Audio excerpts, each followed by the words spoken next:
Nagtipon ng host at staff ng Pinoy Big Brother kasama ang mga executive ng ABS-CBN ngayong araw March 24 upang tuluyan ng magpaalam sa bahay ni Kuya na nagsilbing tahanan ng masasaya at di malilimutang alaala sa loob ng 21 years.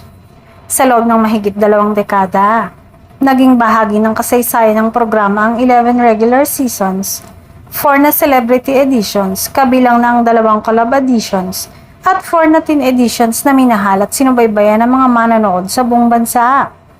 Marami ang naantig sa naging pagtitipon kung saan muling nagsama-sama ang mga taong naging bahagi ng tagumpay ng programa. Hindi may kakaila ang ambag ng bahay ni Kuya sa paghubog ng mga personalidad at pagbibigay inspirasyon sa mga Pilipino. Ayon sa PBB Business Unit Head na si Marcos Binuya, tuluyan ng lilipat sa bagong tahanan si Kuya.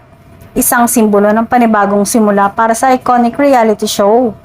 Ibinahagi niya ito sa podcast ng host na si Bianca Gonzalez kamakailan. Bagamat may halong lungkot ang pamamaalam, puno naman ito ng pag-asa at excitement para sa mga susunod na kabanata ng programa. Tiniyak ng pamunuan na mas marami pang pasabog at bagong karanasan ang ihahandog sa mga manonood. Naging emosyonal naman si Kim Chiu sa naturang pagtitipon. Lalo pat dito siya nagsimula ng kanyang karera bilang isa sa mga pinakamahal na housemates. Hindi napigilan ng aktres ang kanyang damdamin habang inaalala ang kanyang pinagdaanan sa loob ng bahay ni Kuya mula sa pagiging simpleng contestant hanggang sa maging isa sa pinakasikat na alay ni Kuya.